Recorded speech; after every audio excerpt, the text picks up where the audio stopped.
하나님 마음에 합한 자, 우리 다윗 이야기 8번째 시간입니다. 아둘람의 신앙 공동체라는 제목으로 하나님 말씀 함께 나누겠습니다. 우리 기독교인들에게 성경 다음으로 많이 읽히는 책이 있습니다.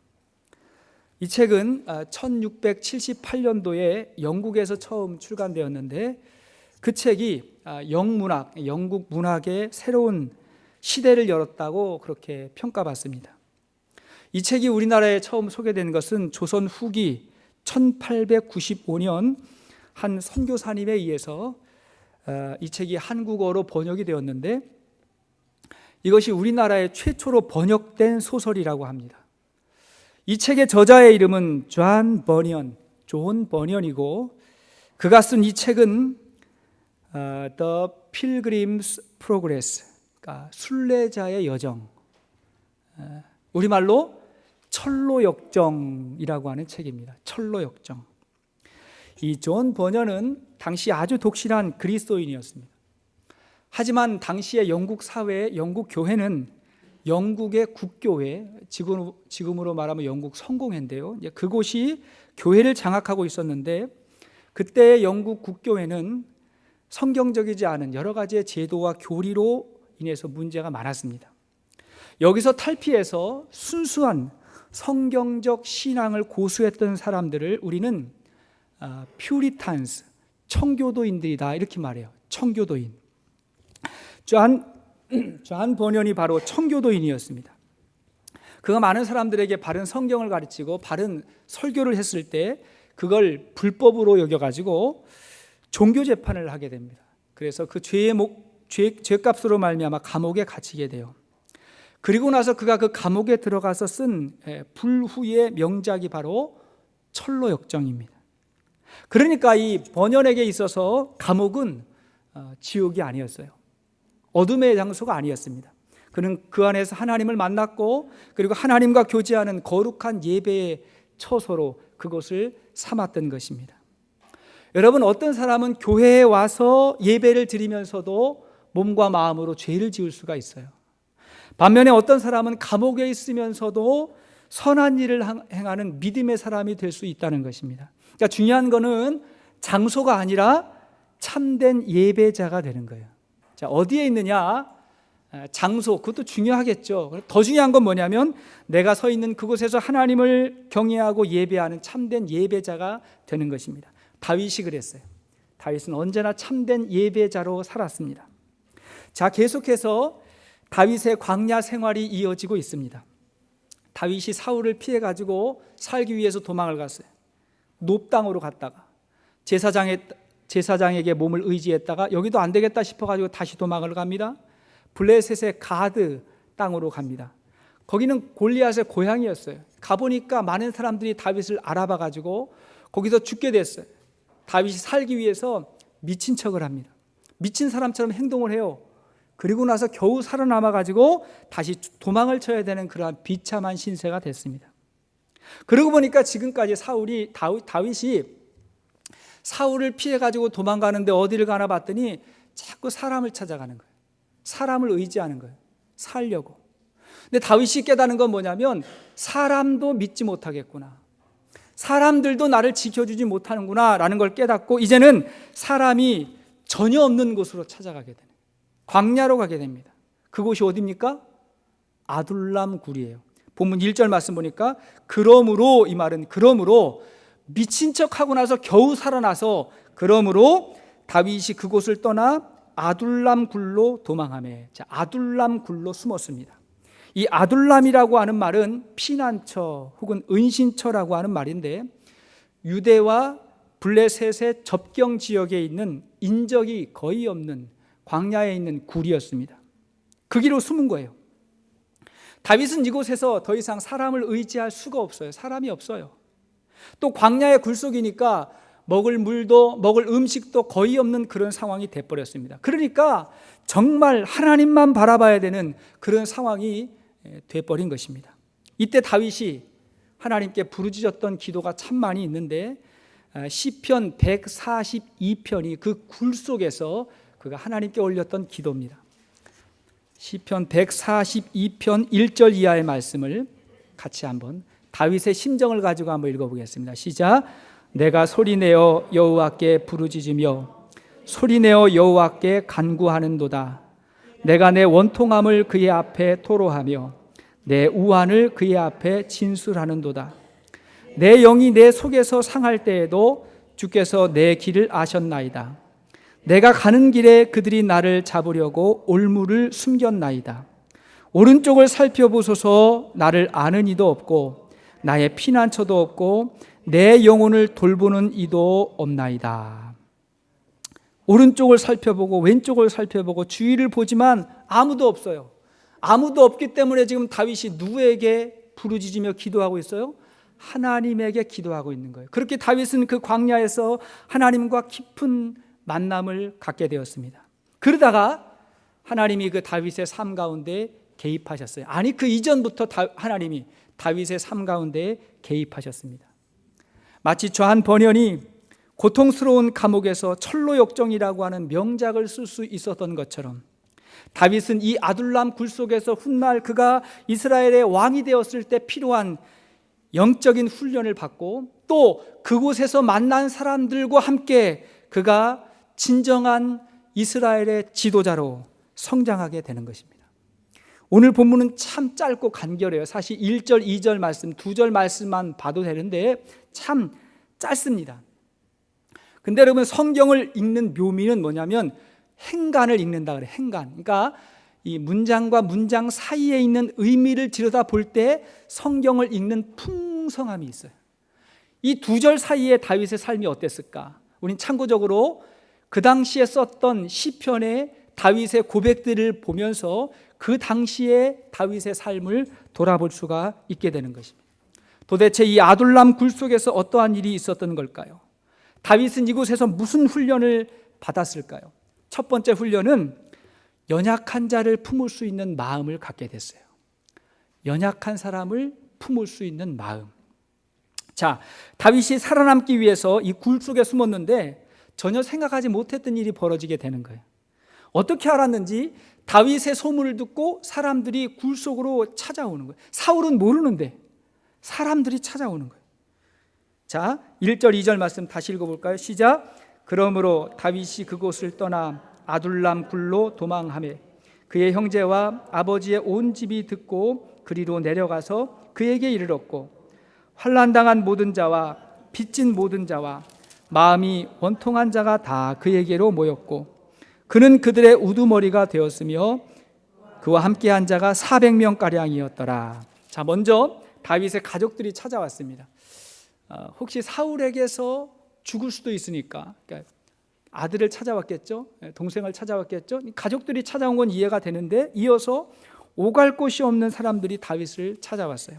2절에 잘 나와 있어요. 누굽니까? 환난 가운데 있는 사람들, 빚진 사람들, 마음의 원함과 분노가 있는 사람들이 다윗을 찾아왔어요.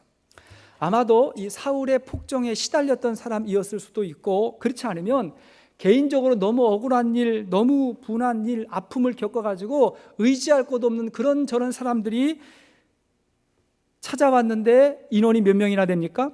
400명가량 되었던 것입니다. 이건 어찌 보면 다윗에게는 큰 위로가 되었을 수도 있어요. 왜냐하면 지금 전혀 믿을 사람이 없어가지고 사람을 피해가지고 왔는데 그를 다윗과 함께 하겠다고 하는 사람이 왔으니까 다윗에게는 굉장히 위로가 되었을 수도 있고, 그러나 한편으로 좀 답답한 건 뭐냐면 지금 내 코가 석자인데 이들은 다윗을 도와주는 사람이 아니라 다윗이 이들을 도와줘야 되는 사람이 찾아왔기 때문에 굉장히 지금 이렇게 선택하기 어려운 상황이 되어버린 것입니다. 이들은 밑바닥에 있는 사람, 정말 오갈 데 없는 사람이었거든요. 하지만 다윗이 여기서 이들을 품습니다. 다 받아들입니다. 그리고 이들을 섬기면서 정작 다윗이 좋은 지도자로 섬기는 거예요. 지도자는요, 섬기면서 만들어지는 거예요. 그냥 되는 게 아니에요. 섬기면서 좋은 지도자가 되는 것입니다. 그리고 더 나아가서 이들과 함께 훗날 다윗은 새 나라를 창건할 때 다윗과 함께하는 장군, 신하들이 여기서 만들어지게 됩니다. 그러니까 평생을 다윗과 함께하는 다윗의 동역자들을 이 굴 속에서 만나게 되는 것입니다. 다윗이 여기서 여러분 뭘 배웠을까요? 연약한 자들을 품는 겸손한 리더십을 갖게 된 거예요. 왕궁에만 있으면 절대로 만날 수 없었던 그런 사람들을 이곳에서 서로 의지하며 만나게 됐던 것입니다. 어떤 사람들은 그런 경우 있어요. 나와 생각이 다르고 뜻이 다르고 수준이 다르기 때문에 그런 사람들하고는 가까이 하지 않으려고 하는 사람들이 있어요. 그럴 필요가 없다고 생각되는 거죠. 불편하다고 생각되는 것입니다. 근데 그러면 안 돼요. 왜냐하면 사람은 늘 사람을 통해서 서로 배우게 돼 있거든요. 자기 세계 안에 갇히면 안 되거든요. 우리 주위에 있는 모든 사람들은 탁월한 사람이든 그렇지 못한 사람이든 다 우리의 스승이 될 수 있기 때문에 그렇습니다. 사람은 사람과 사람과의 관계를 통해서 서로 배우는 것입니다. 그래서 우리 주위에 아주 좋고 훌륭한 사람을 만나면 그 사람의 장점을 배우면 되는 것이고, 반대로 굉장히 매너가 없고 아주 불쾌하고 좋지 못한 사람을 만나면 혹시 내가 저러고 있지는 않은가 하고 자기를 들여다보면 되는 거예요. 내 눈에 보이는 거는요, 혹시 나도 그럴 수 있거든요. 그럼 그걸 보면서 자기를 봐요. 그래서 옛말에 그런 말이 있습니다. 어진 사람을 보면 같아지려고 하고 어질지 못한 사람을 보면 스스로 돌아보라. 이런 이야기였거든요. 성경에는 이렇게 이야기하고 있습니다. 다른 사람의 티끌은 보면서 내 눈에 있는 전봇대는 왜 못 보냐? 들보, 왜 내 눈에 있는 건 보지 못하고 다른 사람에 있는 티끌만 보냐? 이렇게 이야기하는 것입니다. 다윗이 이들을 보면서 자기를 들여다본 거예요. 자기를 들여다봤더니 자기 안에 분노가 있고 상처가 있는 것입니다. 그도 그럴 것이 여러분, 다윗도 인간인데 왕이 가장 믿고 신뢰했던 군대 장관에서 이제 쫓겨난 거예요. 한순간 숙청될 위기가 찾아오니까 도망가 버렸습니다. 살아남기 위해 도망갔어요. 살기 위해서 미친 척 해야 됐고, 사람도 너무 무서워가지고 이제 광야의 동굴 속에 혼자 놓여져 있는 그 다윗의 마음에 얼마나 많은 아픔이 있었겠습니까? 그것이 있었는데, 그는 다윗이 자기를 의지하려고 찾아왔던 이 한 많은 사람들, 사연이 많은 사람들을 보면서 오히려 자신을 돌아보게 된 거예요. 그리고 그걸 해결해야 돼요. 그래야 위대한 지도자가 될 수 있는 것입니다. 여러분, 고난받는 사람들의 마음을 모르고 우리가 어떻게 영적인 지도자가 될 수 있겠어요? 어떻게 좋은 신앙인이 될 수가 있겠습니까? 그들을 섬기면서 우리가 예수님을 닮아가는 것입니다. 예수님의 마음이 무엇입니까? 세상에서는 부족하고 볼품없는 사람이라고 할지라도 사랑하고 품을 수 있는 마음이 예수님의 마음이에요. 한 영혼이라도 정말 귀히 여기고 사랑해 주는 마음, 예수님이 그를 위해서 십자가 달려 돌아가셨다는 것을 기억하면서 낮아져서 함께 할 수 있는 그 마음, 그것이 예수님 닮는 마음이에요. 근데 이것은 책상에 앉아가지고 지식으로 배우는 것이 아니라 광야를 통해서 경험하게 되는 것입니다. 나도 그들과 같은 처지가 됐을 때 함께 하면서 그런 마음을 배우게 되는 것이죠. 하나님은 광야를 통해서 이 보잘것없는 영혼 하나도 예수님처럼 온 우주처럼 사랑하고 섬기는 법을 가르쳐 주십니다. 이것이 광야의 축복이에요. 혹시라도 여러분 주위 어려움 가운데 있는 사람들이 눈에 보이거든 함께 사랑하고 섬겨주면서 우리 예수님 닮는 믿음의 사람들 될 수 있기를 주의 이름으로 축원드립니다. 둘째로, 그러나 자신을 돌아보는 것만으로는 부족합니다. 우리 마음의 상처를 하나님의 말씀으로 치유받아야 돼요. 우리 마음의 연약함들을 말씀으로 치유받아야 됩니다. 저를 포함해서 우리 모든 사람들은 마음의 상처와 분노에서 자유롭지 못합니다. 우린 평생 그 문제를 가지고 씨름하고 또 그것을 이기기 위해서 극복하려고 노력해야 되는 것입니다. 그걸 우리는 잘 다스려야 돼요.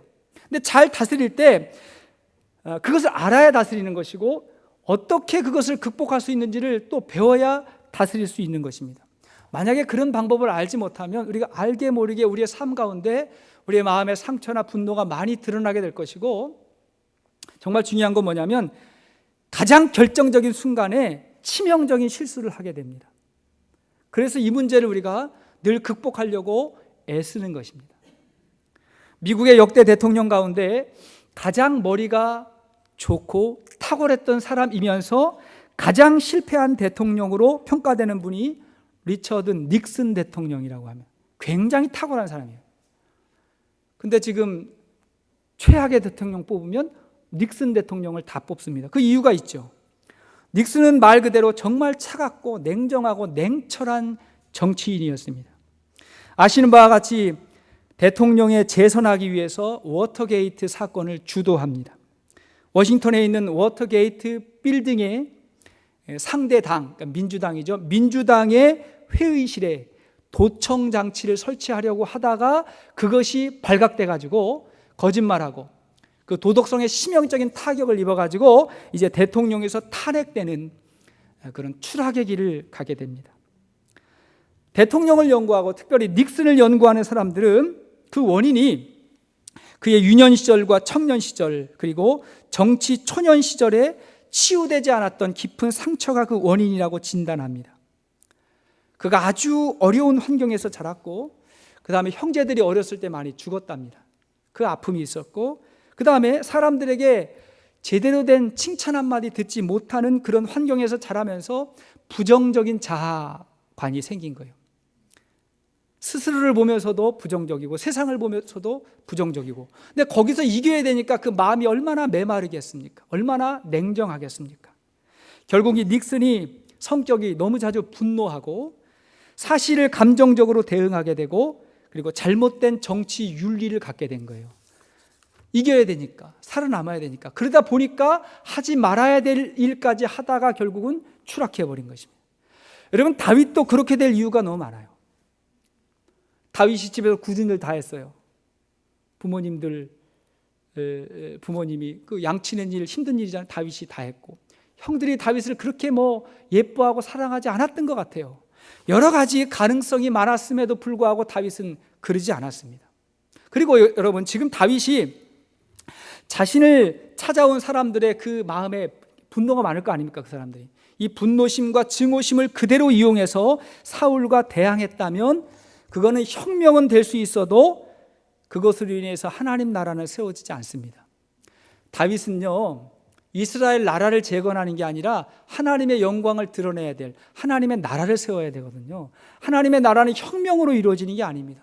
폭력과 투쟁으로 이루어지는 게 아니기 때문에 다윗이 그걸 그대로 이용해 가지고 대항하는 세력으로 만든 것이 아닌 것입니다. 하나님 나라는 사랑과 평화와 자비와 용서를 통해서 세워지게 되는 거예요. 그 다윗이 이 사람들을 치유하기 시작하는 거예요. 그대로 이 사람들에 있는 마음을 그대로 이렇게 돌리는 게 아니고 이 사람들을 치유하기 시작하는데 무엇으로 치유합니까? 하나님의 말씀으로 치유하는 거예요. 하나님을 바라보며 치유하는 거예요. 자, 시편 34편의 말씀은 이것도 아둘람 굴 속에서 다윗이 그를 따르는 세력들 일명 다사모에게 했던 말이에요. 다사모 뭔지 아세요? 다윗을 사랑하는 사람들의 모임.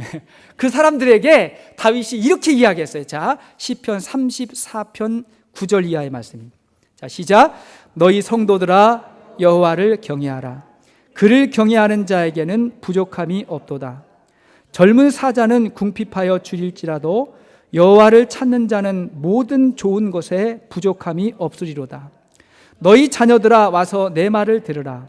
내가 여호와를 경외하는 법을 너희에게 가르치리로다. 생명을 사모하고 연수를 사랑하여 복받기를 원하는 사람이 누구뇨? 내 혀를 악에서 금하며 내 입술을 거짓말에서 금할지어다. 악을 버리고 선을 행하며 화평을 찾아 따를지어다.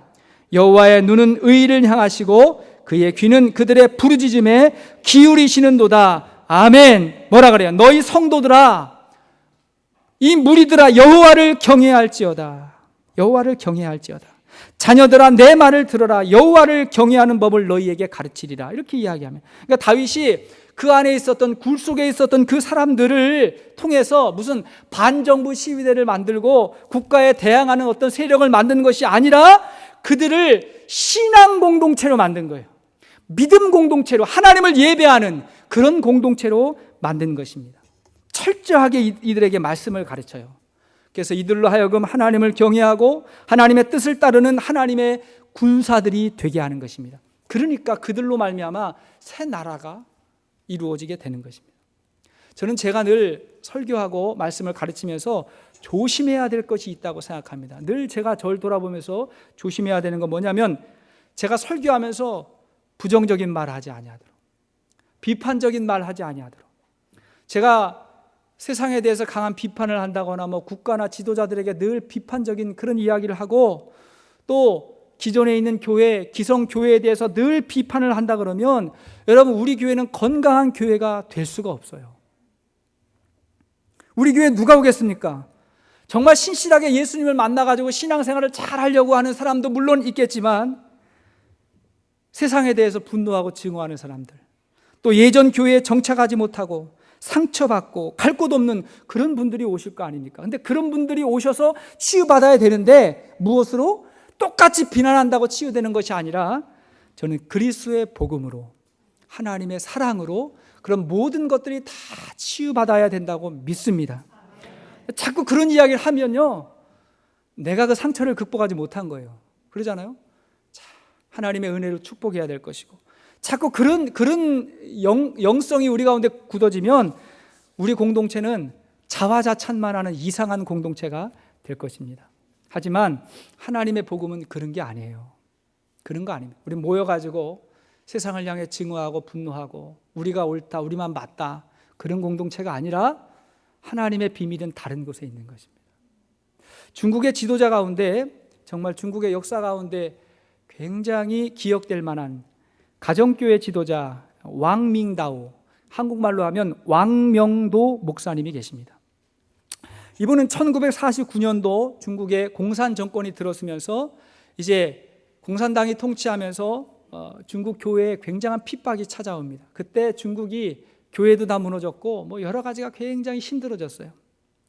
이 시기에 왕명도 목사님이 1955년도에 잡혀가지고 감옥에 1차 투옥됩니다.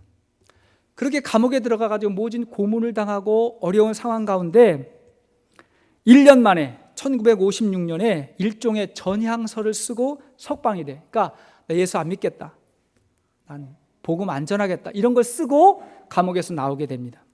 그렇게 나왔는데 마음이 더 편한 게 아니에요. 마음이 더 불편하고 양심의 가책을 받고 그래가지고 다시 그 전향서를 취소하고 감옥으로 다시 들어갑니다.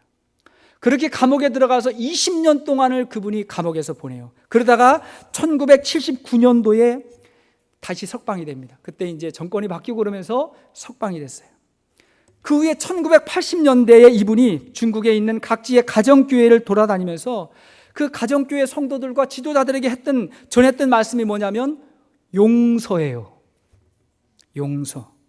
그분이 차디탄 감옥에, 이 중국 감옥에서 고난을 당하면서 깨달은 하나님의 뜻이 있었다는 거예요. 그 뜻이 뭐냐면 아무리 우리가 배신을 당하고 억울한 일을 당하고 고난이 오고 핍박이 와도 우리는 예수 그리스도의 사랑으로 모든 사람들을 용서하기 위해서 부름받은 그리스도의 제자라고 하는 하나님의 뜻을 발견하게 된 것입니다.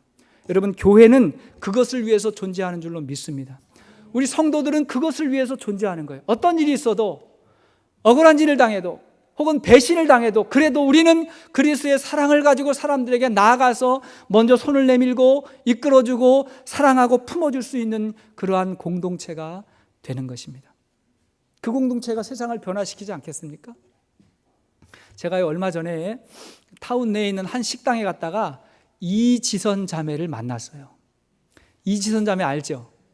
많이들 알 것입니다. 이제 온몸에 화상을 입고 당해가지고 참 어려운 상황이 됐는데 그가 이제 더 밝은 모습으로 공부도 잘하고 그 다음에 책도, 좋은 책도 많이 쓰고 그러지 않습니까? 가가지고 이제 중국집에 갔는데 교회 식구들이랑 같이 왔더라고요. 교회 식구들이랑 같이 와서 제가 보니까 이제 그 자매예요. 근데 봤는데 키도 작고 외모도 볼품이 없고 여러 가지 보니까 저보다 나은 게 없어요. 키도 작고, 같이 봤던 분 있잖아요, 여기. 키도 작고, 그러니까 평범하게 옷을 입고 보니까 볼품이 없고. 근데 저는 아는 거죠. 왜 저 자매에게 그렇게 큰 힘이 있을까? 왜 저 자매가 이야기하면 사람들이 그렇게 많이 힘을 얻고 위로를 얻고 감동을 받을까? 여러 가지 상황을 볼 때 제가 훨씬 더 잘생겼는데 배움도 결코 적지 않아요. 왜 그럴까? 이유는 단 하나예요. 무엇 때문에 그렇습니까? 그가 웬만한 사람은 감당할 수 없는 그런 고난을 당했는데 그 고난을 하나님의 말씀으로 치유를 받은 거예요. 말씀으로 치유를 받고 보니까 그가 하는 말 한마디, 그가 올려드리는 그 하나님의 영광으로 말미암아 거기에 하나님이 기름 부어주시는 거예요. 하나님의 은혜와 능력이 그 가운데 임하니까 그로 말미암아 하나님의 놀라운 역사가 일어나게 되는 것입니다. 여러분, 우리의 고난에 하나님의 말씀이 임하면 새로운 사명이 찾아오게 되는 것입니다. 고난받은 사람은요, 다른 사람들을 치유하고 용서할 수 있는 백신을 갖게 된 거예요. 격려제를 갖게 된 거예요. 근데 어떻게 그렇게 될 수 있냐? 어떻게 이렇게 완전히 치유되고 새로운 모습으로 될 수 있느냐? 간단하죠. 진리의 말씀을 통해서 우리의 내면이 먼저 치유를 받는 것입니다. 내가 먼저 치유를 받고 그 다음에 그 말씀으로 인해서 새로운 인생의 목적을 발견하는 거예요. 다른 차원의 삶을 살아가는 것입니다. 사랑하는 여러분, 바라기는 우리 모두가 마음 가운데 있는 여러 가지의 아픔이나 상처를 진리의 말씀으로 치유받을 수 있기를 바랍니다. 그리고 새로운 인생의 목적을 발견하고 그리스도의 제자로 하나님의 사람으로 살아갈 수 있기를 바랍니다. 알게 모르게 우리에게 삶의 영향력이 임하게 될 것입니다. 세 번째, 그러면 모든 인간은 광야를 통해서 하나님을 만나게 된다 그랬는데, 그때부터 하나님을 만나게 되면 하나님이 주시는 새로운 소망을 품게 돼요. 하나님은 항상 우리의 소망과 우리의 희망을 깨워주시는 분이에요. 다윗이 그걸 경험하는 것입니다. 다윗이 그 굴 속에서 또 뭐라고 고백을 하는가 보십시다. 시편 57편 7절 이하의 말씀 보겠습니다. 이 시도 다윗이 굴 속에 있을 때 그가 하나님에게 고백했던 거예요. 자, 시편 57편 7절 이하의 말씀 시작. 하나님이여, 내 마음이 확정되었고 내 마음이 확정되었사오니 내가 노래하고 내가 찬송하리이다. 내 영광아 깰지어다. 비파야 수금아 깰지어다. 내가 새벽을 깨우리로다. 주여, 내가 만민 중에서 주께 감사하오며 문나라 중에서 주를 찬송하리이다. 무릇 주의 인자는 커서 하늘에 미치고 주의 진리는 궁창에 이르나이다. 하나님이여, 주는 하늘 위에 높이 들리시며 주의 영광이 온 세계 위에 높아지기를 원하나이다. 아멘. 여기서 다윗의 위대함이 다시 한번 돋보이는 것입니다. 다윗은 세상의 권력의 자리에서 쫓겨났어요. 광야로 갔습니다. 당장 살아남는 것도 장담하기 어려운 그런 상황이 되었어요. 근데 여기서 다윗이 뭐라 그래요? 내 마음이 이제 확정됐다. 내 마음이 확정됐다. 누구에게? 하나님에게로 내 마음이 더욱더 확정됐다. 더 이상 육적인 마음으로 고민하지 않겠다는 것입니다. 인생의 가장 비참한 자리에 와 있지만 다윗은 그 하나님에게 확정되었사오니 이제 새로운 아침을 기다리는 흥분된 마음으로 하나님을 찬양하는 거예요. 그의 마음의 어두움과 그늘이 다 사라지고 하나님을 찬양하고 하나님의 나라를 살겠다고 하는 다윗의 신앙의 고백이 여기에 담겨 있게 되는 것입니다. 우리 하나님은 새로운 소망을 주시는 하나님이신 줄 믿습니다. 소망의 하나님. 비파야 수금아 깰지어다. 내가 새벽을 깨우리로다. 내가 새벽을 깨우리로다. 밤이 깊으면 이제 곧 동이 터오른다고 하는 이 자연의 진리를 우리가 알지 않습니까? 다윗이 그 굴 속에서 이렇게 어둡고 이렇게 막막하지만 비파야 수금아 깰지어다. 내가 새벽을 깨우리로다. 새로운 날이 올 것이다. 날이 밝을 것이다. 하나님의 여명이 밝아올 거라고 그렇게 노래하고 기도하고 찬양했던 것입니다. 그러면서 그의 마음이 밝아졌어요. 그가 치유를 입었어요. 그 다윗과 함께하면서 그 아들람 굴에 모여 있었던 그 많은 사람들의 마음이 치유가 되었고 이제 그들이 진정한 하나님에게 쓰임받을 수 있는 신앙 공동체로 그렇게 성장하게 되었던 것입니다. 그것이 아둘람 신앙 공동체예요.